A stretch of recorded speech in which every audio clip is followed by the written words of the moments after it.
Que bueno. Congratulações. Maravilhoso. Muito bem. Muito bem. E então, creio que temos aí uma lição de como explicar mistérios sem mistérios. Gostaríamos de parabenizar o Dr. Pery Navarro Oliveira pela palestra, pela clareza, pela concisão, pela objetividade com que mostrou como é possível reduzir acidentes de maneira muito fácil. A questão é saber em que supermercado brasileiro se compra vontade política, que acho que este é realmente o grande nome da questão. Por favor, ao centro, senhor Pery Navarro. Eu quero convidar agora, então, os painelistas que vão dividir o palco com o Dr. Pery, convidar o Roberto Scaringella. Roberto Scaringella hoje é diretor de Trânsito e Transporte da cidade de Jundiaí, em São Paulo, mas tem no seu currículo a fundação da CET aqui em São Paulo, a presidência do Conselho Nacional de Trânsito, do Departamento Nacional de Trânsito, e uma vasta colaboração para com o trânsito brasileiro.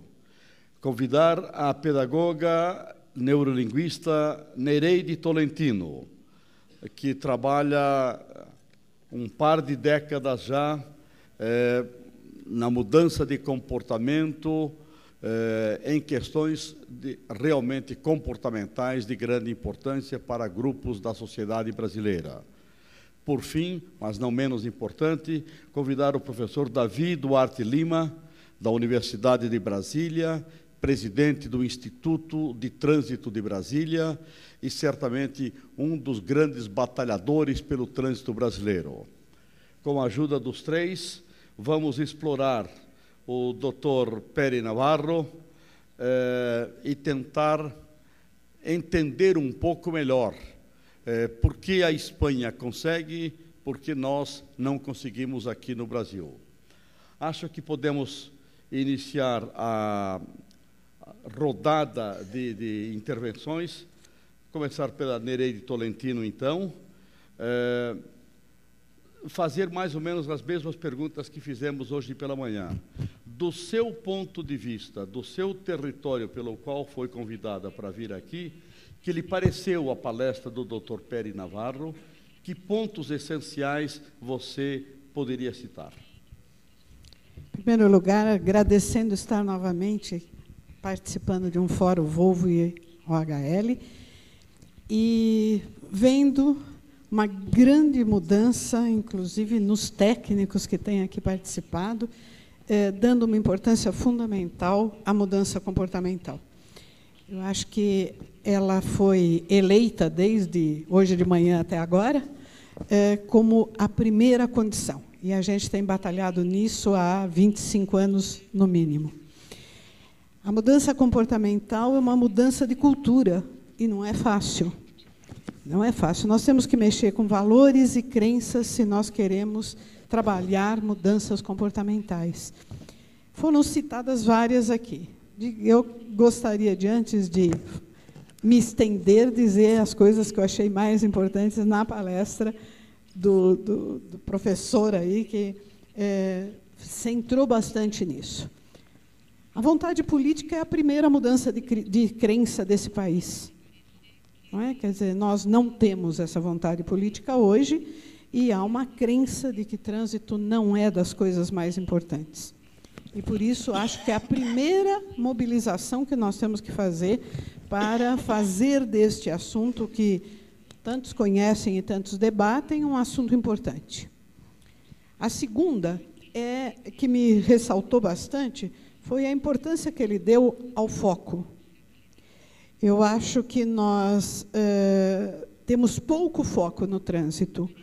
Nós gastamos dinheiro e energia ainda em coisas secundárias, desfocando, portanto, desses principais comportamentos que são responsáveis pelo maior número de acidentes ou pela maior gravidade deles. Há muitos anos, nós debatemos em fóruns como esse a importância da velocidade, né? E muito pouca coisa se fez de conscientização e de trabalho real em mudança comportamental em relação à velocidade.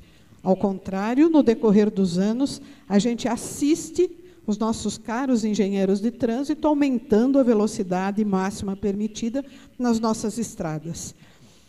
Continuamos falando que a velocidade é importante e continuamos não dando a importância que ela merece, não é?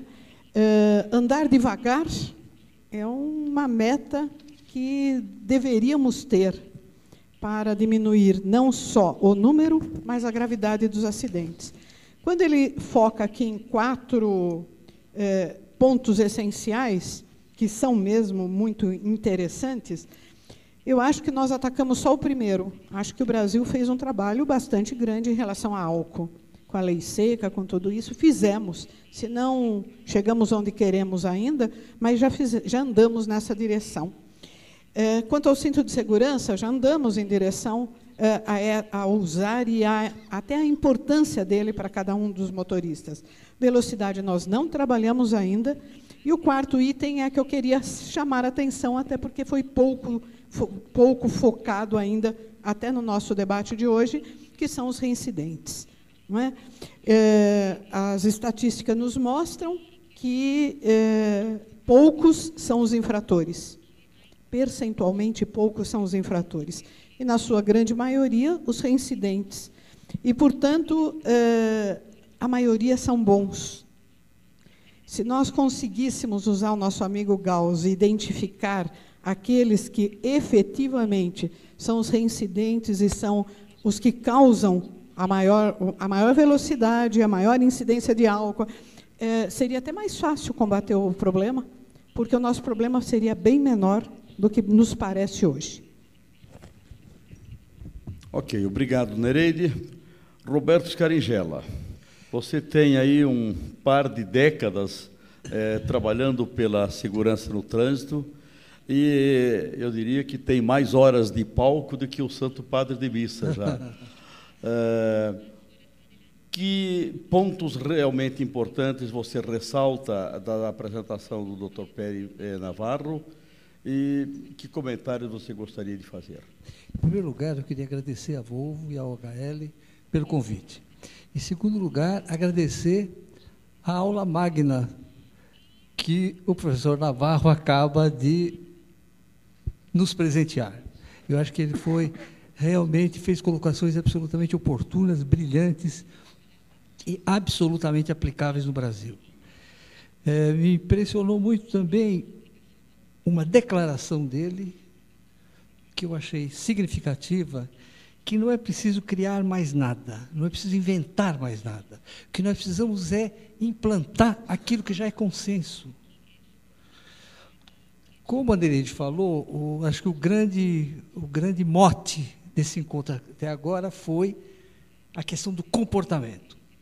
Sem dúvida, trabalhar o comportamento da população é fundamental. Mas eu diria que é preciso mudança de comportamento também na área pública. E diria que, às vezes, principalmente na área pública. Porque a área pública que ainda, por exemplo, não usa o dinheiro do FUNSET, que é o Fundo Nacional de Segurança e Educação de Trânsito, é um comportamento que precisa ser mudado. O poder público, que ainda não implantou efetivamente o Código de Trânsito Brasileiro de 1997, precisa mudar de comportamento.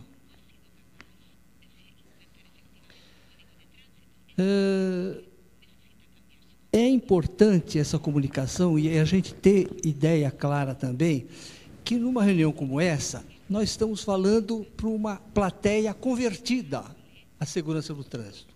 Todo mundo aqui valoriza a questão da segurança do trânsito. Não é novidade para ninguém. Agora, a sociedade não valoriza. a sociedade, como já foi dito aqui, banaliza a violência no trânsito.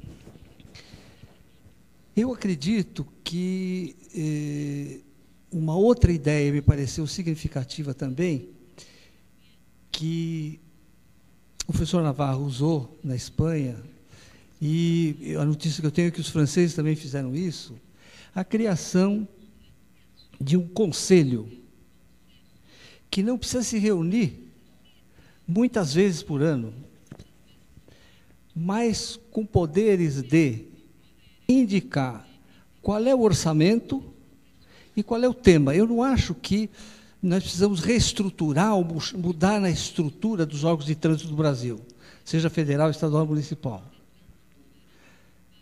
Mas fixar um orçamento, e eu não sei se esse conselho, como é que foi na Espanha, mas na França era presidido pelo presidente da República e se reunia uma vez por ano. Mas definia orçamento, que incluía campanhas, etc., programas, e os temas que seriam naquele ano. Evidentemente que, pela legislação do Brasil, isso precisaria ser feito, se fosse feito, um ano antes, para definir o orçamento do ano seguinte. Mas seria uma forma também de dar realce a essa questão da questão do orçamento. Eu acredito que outro das necessidades é a questão de formação de recursos humanos para o trânsito. Nós sabemos que a maioria dos municípios brasileiros ainda não integrou o Sistema Nacional de Trânsito. E, certamente, boa parte da razão é, principalmente nos municípios, a falta de gente capacitada para trabalhar em coisas bem primárias da gestão do trânsito. Então, hoje em dia, com recursos de ensino à distância, isso poderia ser muito bem dinamizado. É difícil você ir numa cidade média ou numa cidade pequena e encontrar um técnico que saiba dimensionar tempo de semáforo. Coisas bem primárias. Outro problema sério, que algumas iniciativas apareceram, mas não emplacou, é o seguinte: eu acho que para transformar a realidade é preciso conhecer a realidade.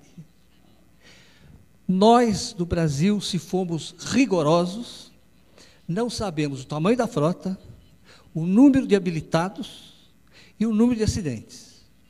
Mesmo o número, como já foi observado aqui, de vítimas fatais, há controvérsias. Eu já trabalhei muitos anos tentando agregar algum esforço nesse desafio, e a gente vê o seguinte: é muito difícil, não tecnicamente, mas politicamente. Então, o setor médico tem os seus dados, as suas verdades, o setor policial, o setor de engenharia, e é uma dificuldade incrível integrar tudo. O importante não é apenas ter um banco de dados, mas esse banco de dados tem que ser inteligente e mais, é preciso instituir, mesmo que para experiências ou áreas localizadas, um trabalho de perícia técnica. Nós precisamos entender a lógica dos acidentes, para poder interferir nessa lógica dos acidentes, desestabilizar essa lógica dos acidentes e encontrar os caminhos mais eficazes de enfrentar isso. Eu acho que nós não conhecemos a realidade direito e precisamos conhecer. Outro dado importante que está no Código de Trânsito e não foi implementado até hoje é a inspeção técnica veicular. Por que não, se existe uma lei desde 97 e não se implanta? pela lei do Código de Trânsito Brasileiro, bastaria o CONTRAN regulamentar. Não precisa de lei, outra lei. E por razões que a gente não sabe exatamente, ou politicamente quais sejam, isso não saiu do papel. E parece que devolveram o assunto para o Congresso, e o Congresso está aí envolvido, inclusive, com uma série de solicitações de alteração do Código. Eu acho que antes de alterar o Código, eu preciso implantar o Código. Outro problema sério também, que a gente fala de termos de comportamental, que eu concordo plenamente, é o seguinte: a população não tem noção de risco. Se ela não tem noção do risco, ela não administra o risco. Outra questão gravíssima é a questão da fiscalização, que sempre existe uma resistência política muito grande. E nós sabemos que é cristalino e transparente que a sensação de impunidade gera o desrespeito à lei, o desrespeito à lei gera atitude de risco, a atitude de risco gera o acidente gera a vítima, e muitas vezes fatal. Então, é preciso enfrentar esse tabu de que é politicamente incorreto fiscalizar. Eu acho que precisamos enfrentar. Outro desafio grande é a questão da habilitação, que é uma coisa que eu acho que precisa ser feita uma reengenharia dentro da legislação vigente. E, basicamente, é isso. Eu acho que, voltando à questão da vontade política, nós precisamos, aqui no Brasil, colocar a questão da segurança no trânsito na agenda do país. Esse é o nosso grande desafio, certamente. O objetivo, justamente, deste evento era esse, era gerar um conjunto de recomendações que pudesse se tornar numa agenda para o governo e aproveitar melhor a década mundial de ações de segurança no trânsito. Antes de passar ao Davi, lembrar que as perguntas são por escrito, as nossas recepcionistas já estão colhendo as perguntas, elas serão selecionadas pelo Philip Gold, como fizemos pela manhã, para que tenhamos, então, oportunidade de formular logo em seguida a todos os que estão no palco. Professor Davi Lima, o que lhe pareceu a palestra do Dr. Peri e que pontos essenciais você salienta nela? Boa tarde a todos. Obrigado à Volvo, ao J. Pedro, ao HL pelo convite. Eu achei a palestra do Peri uma beleza. Primeiro, porque é tudo aquilo que a gente devia fazer e não faz. Com relação, por exemplo, aos números, aliás, outro dia, Jota, há 2 meses eu escrevi um artigo no Correio Brasiliense, o jornal local daqui, e eu começava esse artigo dizendo o seguinte: 1 milhão de mortos, 20 milhões de feridos, 30 bilhões de perdas com produção, com custos materiais, com tratamento de vítimas. Não, caro leitor, não se trata de uma guerra. São os números dos últimos 30 anos do trânsito no Brasil. E aí eu achei até, quando eu estava escrevendo, que 1 milhão de mortos, e isso iria chocar alguma autoridade. Nada. Eu descobri que quem estava certo era o Stalin, aquele lá da Rússia, quando ele disse que a morte de uma pessoa é uma tragédia. De 1 milhão de pessoas é uma estatística. Então, a gente, às vezes, a gente não se sensibiliza com as coisas. A impunidade, hoje está nos jornais, aquele jogador Edmundo, né, teve um acidente com ele, se a gente pode chamar aquilo de acidente, ele matou algumas pessoas no trânsito, e que o acidente foi em 1995, e só agora a justiça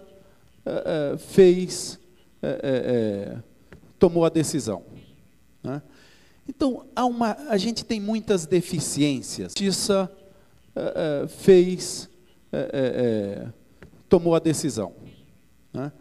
Então, a gente tem muitas deficiências na justiça, né? Na vontade política. Eu acho que a gente até podia mudar essa palavra assim de vontade política, porque a gente vê que não há vontade política. A gente podia mudar, por exemplo, para empenho político. Não há empenho político, né? Com relação à organização, no Brasil, quem é responsável pelo trânsito brasileiro? Que é aquele segundo ponto que o Peri falou, né, o Peri Navarro. Quem é o responsável? O Denatran, já que estamos entre amigos, vamos falar a verdade, o Denatran está muito, muito, muito aquém do que poderia ser um esboço de um órgão que tem as responsabilidades que ele tem no Código de Trânsito. Com todo o empenho das pessoas lá, esforço, etc., mas é absolutamente, próximo a zero a atitude do Denatran, o Departamento Nacional de Trânsito, né?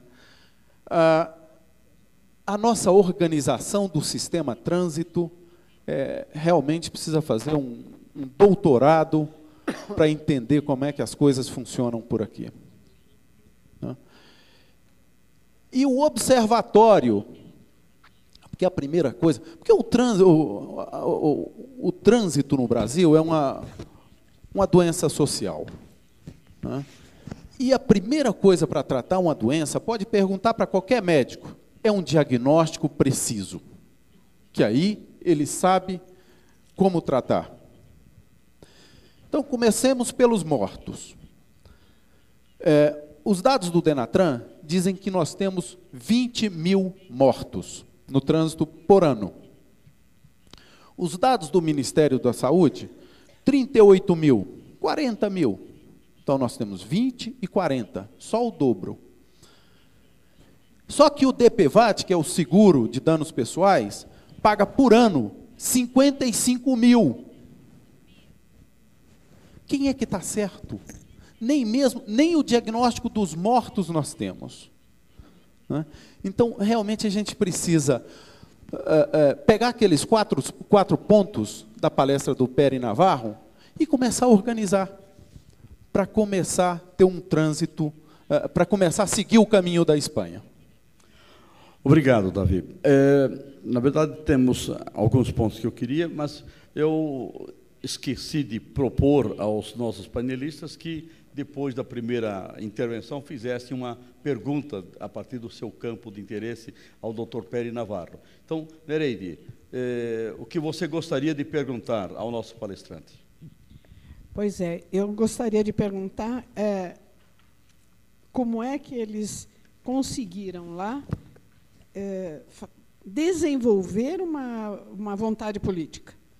Qual foi a ação, porque foi centrado nos grupos, qual foi a ação feita para sensibilizar a classe política governamental para este resultado, né? Se nós considerarmos aqui, nós tivemos aqui hoje sentado 2 diretores gerais do Denatran, não é? Portanto, governamentais já foram. Então, o que nós precisamos fazer para sensibilizar o poder público como um todo para uma vontade política de segurança no trânsito ser agenda? Dr. Peri Navarro.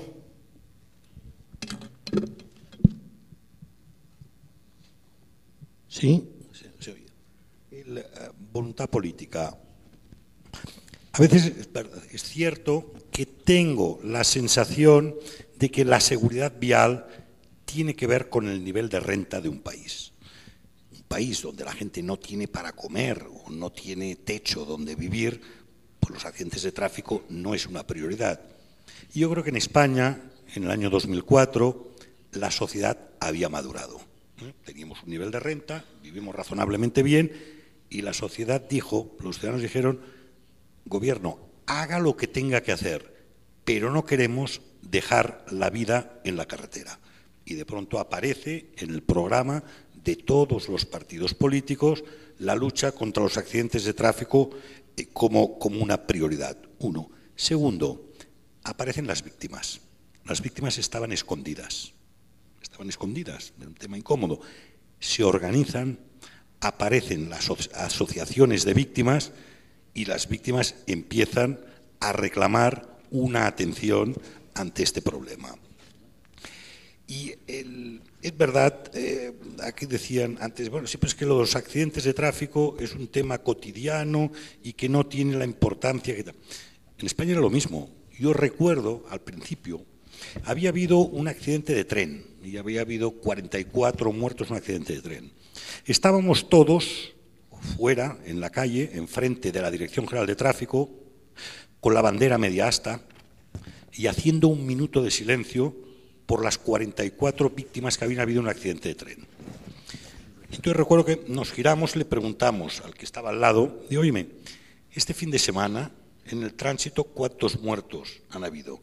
Y habíamos tenido 60 y pico muertos en aquel fin de semana. Pero no era un tema de actualidad. En un accidente de tren había 44 y estamos todos allá haciendo un minuto de silencio. Es decir, el camino, de alguna manera, hay que hacerlo. Dos conceptos. Aparece, cuando empieza a salir la seguridad vial, empieza a aparecer el concepto de violencia vial. ¿Qué es? Esto no es un tema de que si yo bebo y conduzco me puedo matar. No, no nos equivoquemos. Es que puedo matar a los otros. Y aquí es donde también la sociedad empieza a tomar conciencia de que esto no es un problema que cada uno con él mismo. No, no, no, no. Es que estás poniendo en riesgo la vida de los demás. Y yo me doy un comentario de hace poco, en una conferencia con víctimas. No, es que han bajado los muertos en España. Y las víctimas me dijeron, no se equivoque. Los nuevos muertos se suman a los anteriores. Las víctimas nunca bajan. Roberto Scarigella, gostaria de formular alguma pergunta ao professor Peri?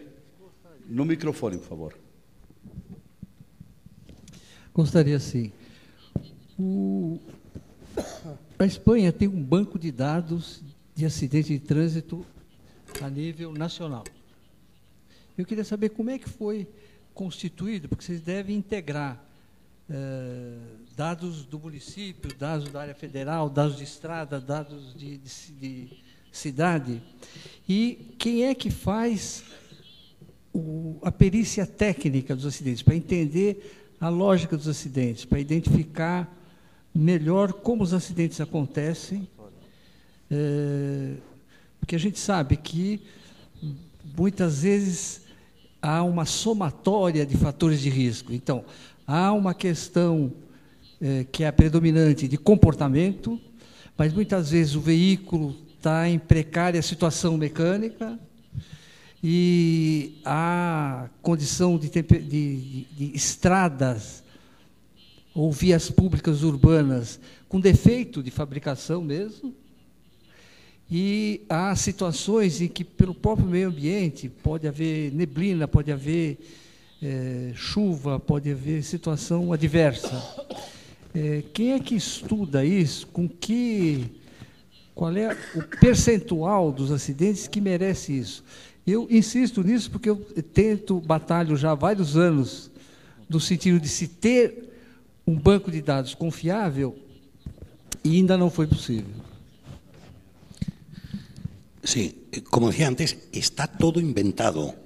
Hay un organismo que es la OCDE que tiene IRTAD, que es una reunión en la que están todos los países y que tiene armonizado la misma definición: accidente, muerto, herido grave, herido leve, para todas las causas, y está aceptado internacionalmente. Primer punto. Segundo punto, hay un estadillo, una hoja, que rellena la policía de tránsito cada vez que hay un accidente. Y esta hoja también tiene un denominador común en que internacionalmente nos hemos puesto todos de acuerdo. La policía rellena los datos, sí, pero aquel dato es el común y las definiciones son las comunes y todos estamos tendiendo a utilizar la misma terminología, el mismo cuadro de datos, los campos que se rellenan, que utilizan siempre las policías y que nos permite obtener datos homologables. Una cuestión, Argentina ha creado el Observatorio Nacional de la Seguridad Vial. Argentina nos pidió a España que le acompañásemos en estructurar todo el sistema de recogida de datos. Argentina ya forma parte de IRTA, de la OCDE, de la mano de España, y utiliza ya todo el sistema internacionalmente aceptado de recogida de datos e indicadores. Existiu em algum momento questionamento de o uso desses formulários signifique invasão de privacidade? No, porque está internacionalmente aceptado, es el que se utiliza en todos los países desarrollados. Es que nadie cuestiona aquellos campos de información básicos para elaborar las estadísticas que hacen referencia a los accidentes y a las causas de los accidentes de tránsito. Ok. Graças. Doutor Davi? Doutor Peri Navarro, aqui no Brasil, o condutor, quando tem uma barreira, uma blitz para controle de álcool, ele pode optar por soprar o bafômetro, o etilômetro, ou ele pode alegar que ele não pode ser obrigado a gerar provas contra si mesmo. Como a Espanha trata isso?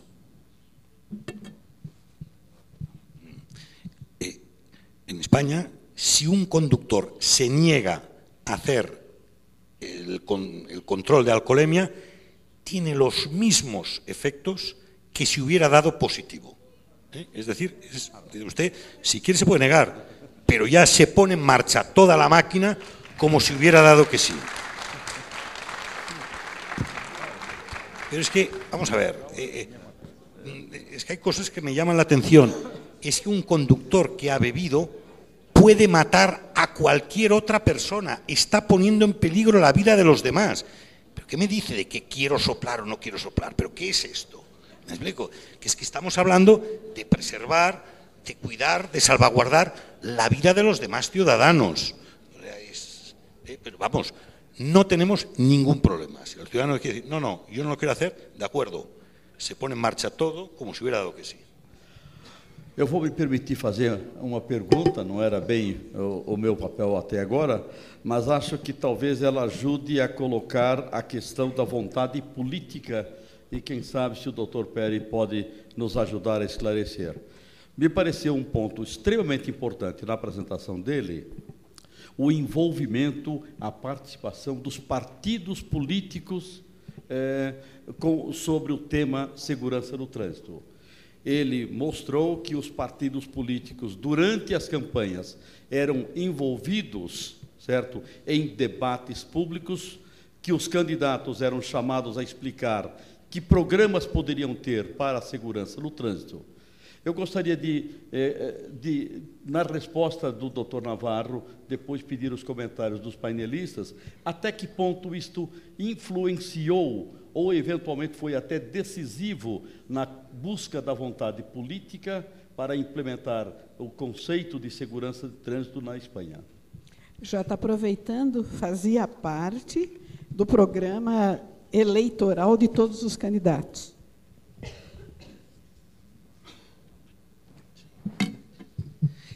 Bueno, en primer lugar, prioridad política. Yo no sé los problemas que hay en Brasil, pero no de tener muchos problemas que le cuesten 100 muertos cada día a este país. Con lo cual,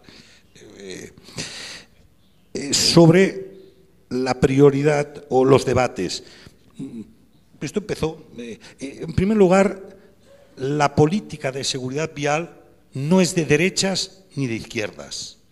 es una política de Estado. Hay que hacer lo que hay que hacer, pero hay que hacerlo. Y gobierne, quien gobierne va a tener que hacerlo. Primero es sacar del debate partidista, hay que sacar del debate partidista la política de seguridad vial. En España ha funcionado por acuerdo de todos los partidos. Las 3 grandes leyes no han tenido votos en contra, han salido con un cierto nivel de consenso. Y luego a mí me parece una buena práctica un problema de la magnitud de los accidentes de tránsito, pues cuando vienen las elecciones, que los medios de comunicación o las asociaciones de víctimas llamen a los partidos y les digan, envíenos a alguien a explicar cuál es su programa, qué es lo que ustedes piensan hacer, qué ofrecen a los ciudadanos para luchar contra los accidentes de tránsito. Y esto obliga a los partidos políticos a tener un programa especial para luchar contra los accidentes de tránsito, que sorprendentemente no es muy distinto de unos partidos a outros. Eu queria, então, aproveitar essa resposta do Dr. Peri e provocar os nossos panelistas como tropicalizar isso no Brasil. Como levar este tipo de conceito, de solução, eu diria, para os municípios brasileiros, independente do tamanho que eles tenham. Nereide. Eu acho que ele usou um termo muito interessante, né? Que, dada a magnitude do problema, o político não poderia estar fora dele. Eu acho que nós não conseguimos fazer da segurança no trânsito um problema com magnitude aqui nesse país, apesar dos números. Apesar dos números, você não consegue sensibilizar que morrem mais gente no trânsito do que em qualquer campanha de vacinação. E campanha de vacinação a gente já conseguiu fazer. De verdade, a prevenção não chegou na segurança do trânsito. Na saúde, ela já chegou. Então, como crença, a gente acredita que determinados comportamentos na área da saúde previnem situações. Na segurança no trânsito, não. As crenças brasileiras são muito fortes de que Deus é brasileiro, de que comigo não vai acontecer, eu dirijo muito bem, portanto, eu não vou bater, eu não vou ter um acidente grave. Então, estas crenças, a prevenção não conseguiu ainda atingi-las, e também não os nossos representantes legais, né? O que eu sinto é que, numa cidade menor, talvez essa chance seja um pouco maior. E a gente tem visto isso acontecer em alguns municípios, onde trabalhos de mudanças comportamentais em segurança, e, em especial, em segurança no trânsito, já são mais frequentes do que nas capitais. Roberto, você é secretário de Transporte e Trânsito de Jundiaí. Até que ponto um envolvimento político, numa campanha política, o tema segurança no trânsito realmente pode ser inserido? Até que ponto pode dar resultado? E se der resultado para Jundiaí, por que não pode dar para outras cidades brasileiras? Bom, em primeiro lugar, qualquer campanha, ou como você prefere, qualquer programa, precisa de recurso. Então, a primeira coisa, precisa de recurso. Segundo, se não tiver o recurso, eu, inclusive, gostaria de perguntar para o professor Navarro o seguinte: se ele acha viável usar a internet num projeto criativo, porque hoje tem uma penetração enorme, tem as redes sociais, para colocar, pelo menos no universo mais democrático possível, essas questões, essas indagações. Eu acredito o seguinte: se o político descobrir que a população valoriza o tema, ele embarca. Mas se ele sentir que não valoriza o tema, ele tem uma resistência enorme a embarcar. Mas toda a experiência, todo o trabalho nesse sentido, toda a iniciativa, eu acho que é absolutamente válida. Doutor Navarro, quer comentar o ponto do doutor Scarigella? Sí. Una puntualización sobre el tema de las ciudades, de las municipalidades. La seguridad es muy importante, pero para que haya una buena política de seguridad tiene que haber una buena política de movilidad. Municipalidades. La seguridad es muy importante, pero para que haya una buena política de seguridad tiene que haber una buena política de movilidad. Hay que ordenar y organizar los desplazamientos como una condición previa, indispensable, para que sean seguros. Segunda idea, la seguridad vial va de la mano del medio ambiente. El tema de la contaminación y el tema de la seguridad, es decir, cualquier aproximación al tránsito hoy en día tiene claro que el tránsito tiene que ser limpio y seguro. Estas son dos ideas fuerzas que en cualquier reunión en Europa que habla de tránsito, todo el mundo coincide. Será de una forma u otra, pero tiene que ser limpio, no contaminante y seguro. Campañas. A ver si lo sé. Campañas. Las campañas están bien, pero si no hay medidas, las campañas por sí solas tienen el recorrido que tienen. A veces tengo la impresión de que tenemos entre todos la tentación de hacer una campaña regalando ositos o haciendo un personaje de cómic o diciéndole a la gente pórtense bien y demás. Esto tranquilizará nuestra conciencia, pero el recorrido para reducir los accidentes es limitado. Una gran campaña, una buena campaña de comunicación puede reducir los accidentes hasta un 10%, pero si no hay medidas que la acompañen, al cabo de unos meses volverá a estar donde empezó, porque el efecto de la campaña se diluye en el tiempo. La campaña ayuda para acompañar medidas, pero hay que tomar medidas. Sim, eu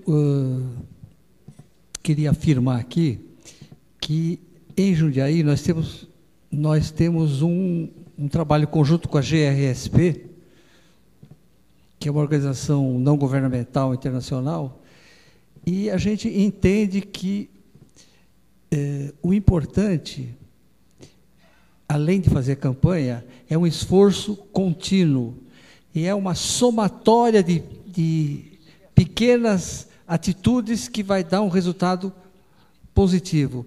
E lá em Jundiaí a gente conseguiu efetivamente diminuir o número de mortos nos últimos 2 anos. Mas é um grande desafio. Eu acho que um dos fatores que ajudou foi a colocação de radares. Ok. Tem 3 perguntas da imprensa. Como o doutor Navarro vai ter que, eu já tinha explicado antes, vai ter que sair um pouco antes do final do nosso evento, porque tem que viajar para São Paulo e ainda pegar um avião hoje à noite para Espanha, eu vou aproveitar e fazer essas 3 perguntas da imprensa agora. A Roberta Kremer, do Diário Catarinense de Florianópolis, pergunta ao Dr. Navarro: como fazer cumprir a lei em um país em que faltam policiais rodoviários e que as penalidades demoram a ser aplicadas pela morosidade em julgar os recursos? Lembrando que nossas leis são similares às da Espanha e, em alguns quesitos, até mais severas.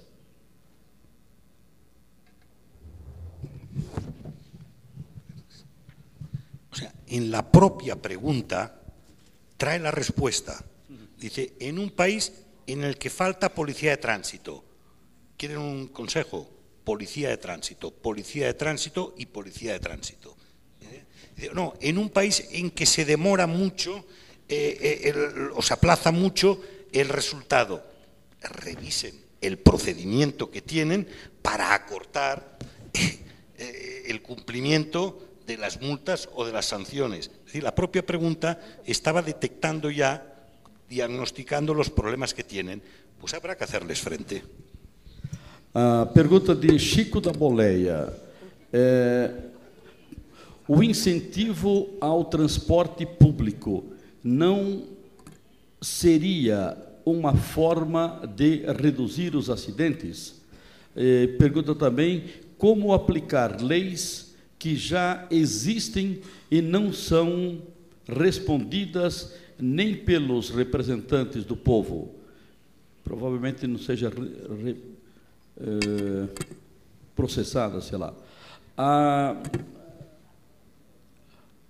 A exemplo de um senador, não são obedecidas, provavelmente, exato. A exemplo de um senador que se recusou a fazer o teste do bafômetro, o teste de alcoolemia.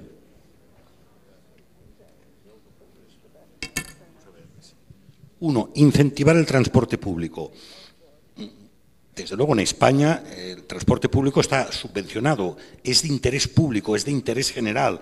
Y además es que es políticamente correcto, todos hablamos de promocionar el transporte público. Por cierto, en los países nórdicos las autoridades van en transporte público a su trabajo. En España no lo hemos conseguido, ¿eh? Todavía va todo el mundo con coche oficial.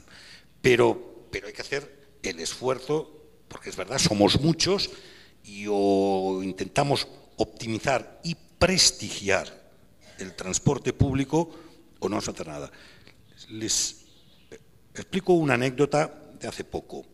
Era una marca, no sé, de un producto que salía diciendo, hacía un anuncio, un spot, ridiculizando el transporte público y diciendo, hombre, compre nuestro producto porque nosotros sorteamos un coche para que así no pueda ir en transporte público. Bueno, es que tuvo que retirarlo a las 24 horas. Claro, iba contra la línea de flotación del mensaje que estábamos intentando dar todos.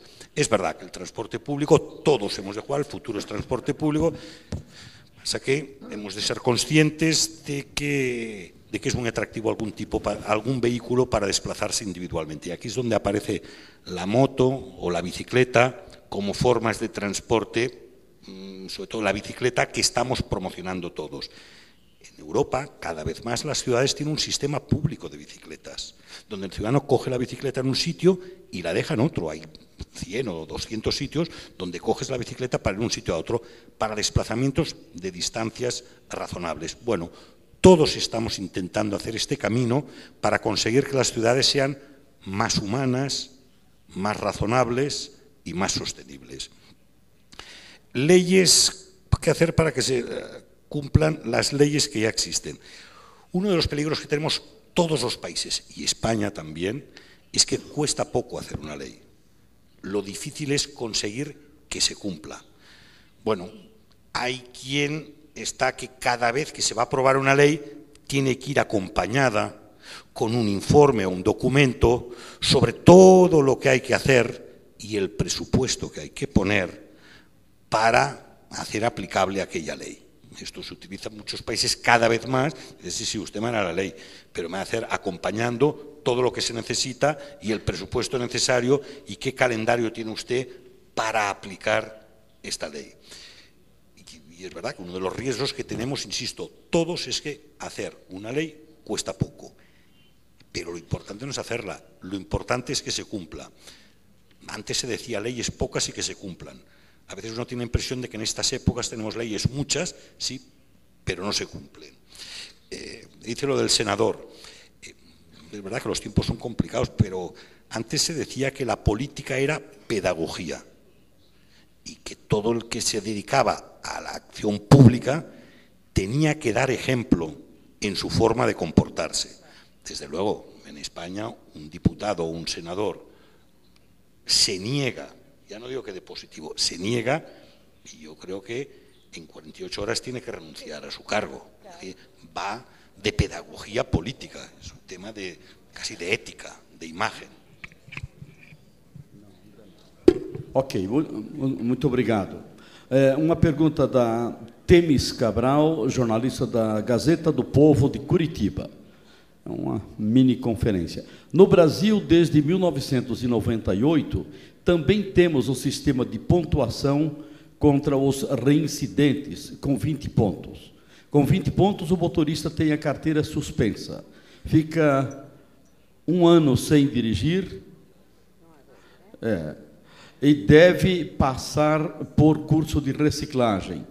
Mesmo assim, é comum que motoristas, na prática, continuem a dirigir mesmo com a carteira suspensa. Tivemos até, reporta o caso de um deputado no estado do Paraná que teve um acidente feio, matando 2 jovens, estava com a carteira suspensa. Por que aqui esse sistema não funciona?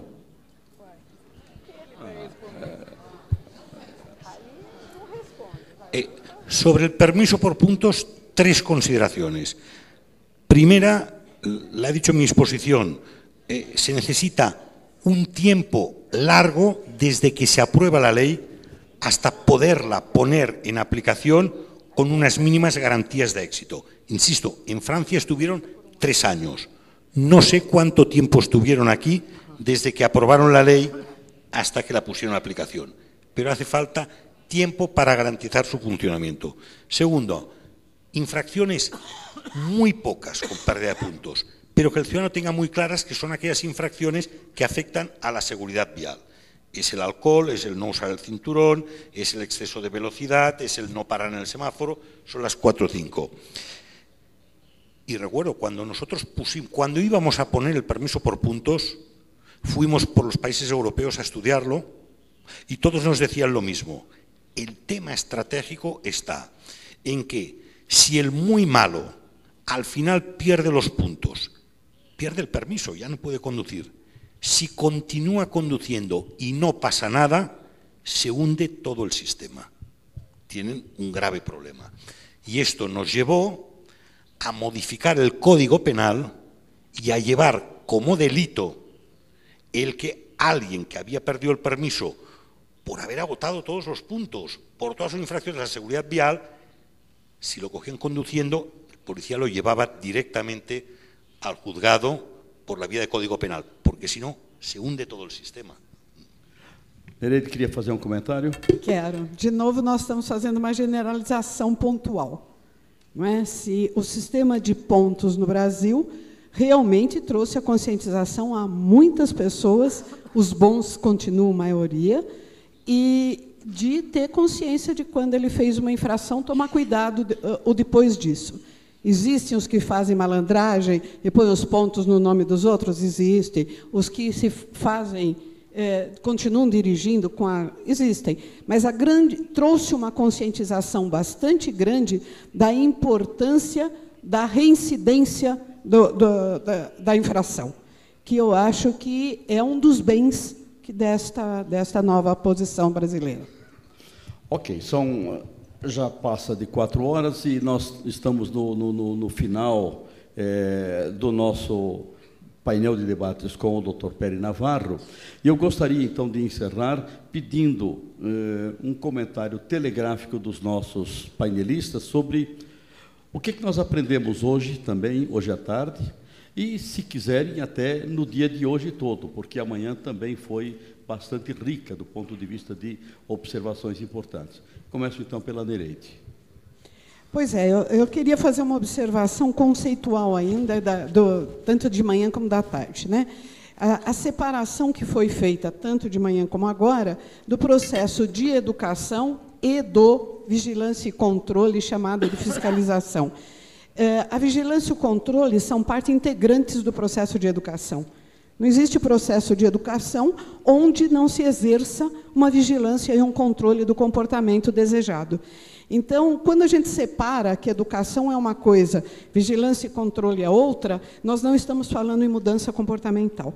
Eu acho que isso é uma coisa bem importante para a gente levar a sério quando a gente fala que precisamos de um processo de mudança comportamental.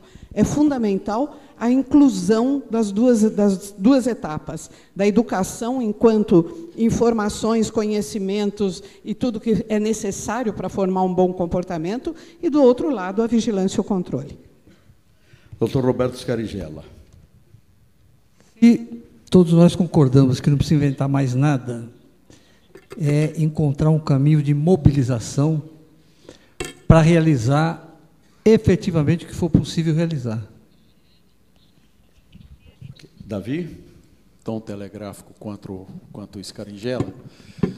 Bom, A primeira coisa é que Brasília é a síntese do Brasil.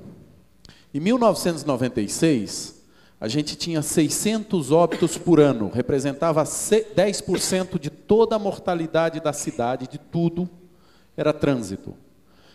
Assumiu um novo governo, um determinado jornal, o Correio Brasiliense, começou a falar, olha, mais 2 mortos, todo dia morriam 2, 3 pessoas.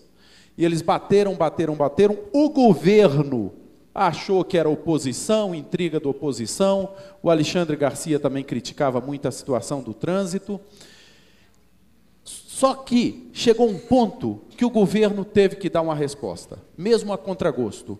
Houve uma grande passeata, uma grande mobilização, e no primeiro ano já houve uma redução da velocidade, implantação da faixa, do respeito à faixa de pedestres, ainda antes do novo Código de Trânsito, e é bom que se diga, no primeiro ano de implantação da faixa de pedestre, a mortalidade de pedestres aqui em Brasília caiu 40%. Então, como Brasília é a síntese do Brasil, Brasília mostrou que é possível fazer, é possível. E a gente precisa de mudanças duradouras. Tanto de manhã quanto à tarde, eu acho que ficaram 2 coisas muito claras. Primeiro, tudo que se faz pela segurança de trânsito é preciso explicar para a sociedade por que está se fazendo isso. Segundo, em campanhas, nesse tipo de coisa, é preciso ensinar valores de respeito, desde o início até o final. Obrigado, Davi.